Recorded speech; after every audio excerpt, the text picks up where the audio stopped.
I showed up for Christmas like I always did. You'd think home would open its arms. But she looked right at me and said, "Sorry, I think you have the wrong house." I stood there frozen, the cold biting through my coat, my breath puffing out in thick clouds, fingers numb inside my gloves. I knocked once, then rang the bell. Inside, the Christmas lights twinkled. Laughter spilled out. Warm, golden, a sound like honey dripping through the walls. I caught a flicker of her shadow behind the glass. Then the door swung open, but it wasn't open for me.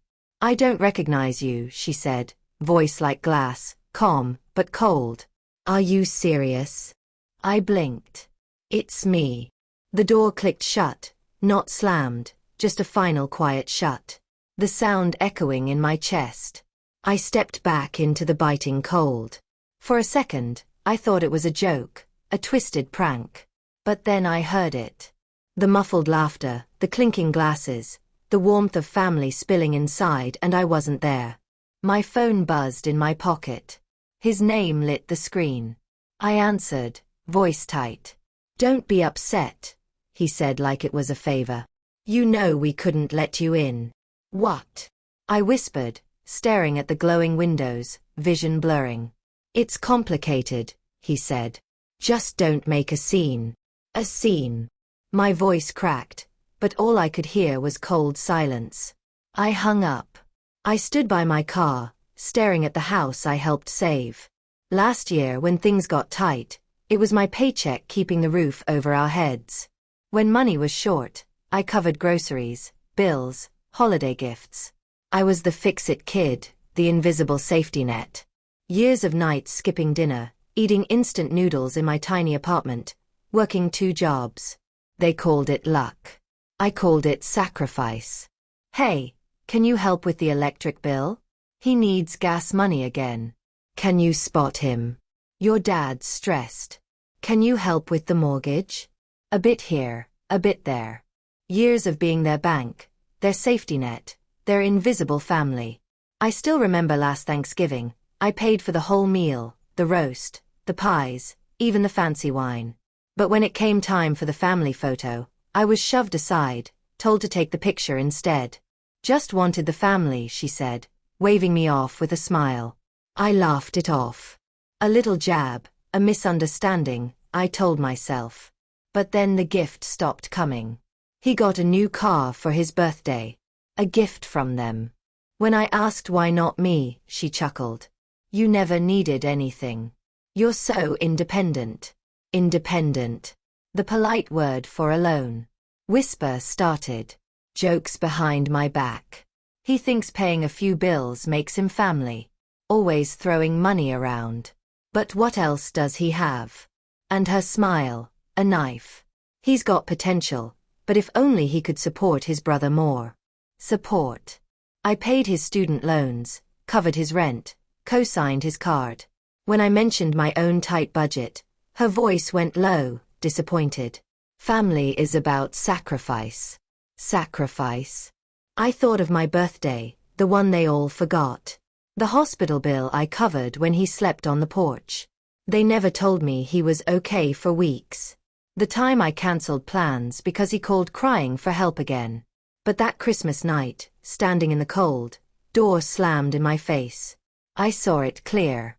I wasn't their son. I was their sponsor. I remembered slipping cash into her purse, paying for the roof repairs, buying his birthday party. Proud. Proud of what? His ability to leech off me. And that voice ringing in my head. He still thinks helping with rent means he's automatically included.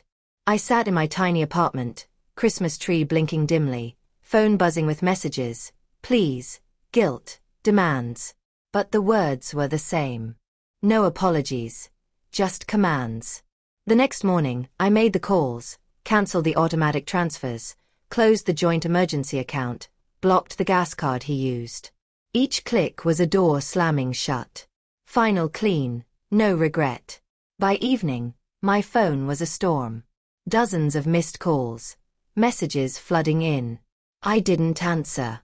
I didn't even look. For the first time in years, beneath the cold, something warm grew. Freedom. They exploded. Her frantic calls. What did you do? The bills aren't paid. The card isn't working. I was calm. I did. You can't just do this. I don't care. Their voice is broke. You're being selfish. I laughed. Was it selfish when I paid the electric bill? When I covered prescriptions? When I paid for his graduation trip? You can't hold that over us. A gift is something you give freely, not something you demand. You know how hard it is for him. Comfortable. I work 60-hour weeks. He plays video games. You praise his potential, but treat me like an ATM. They snapped, screamed about family sacrifice. Then sacrifice something. Sacrifice the new car.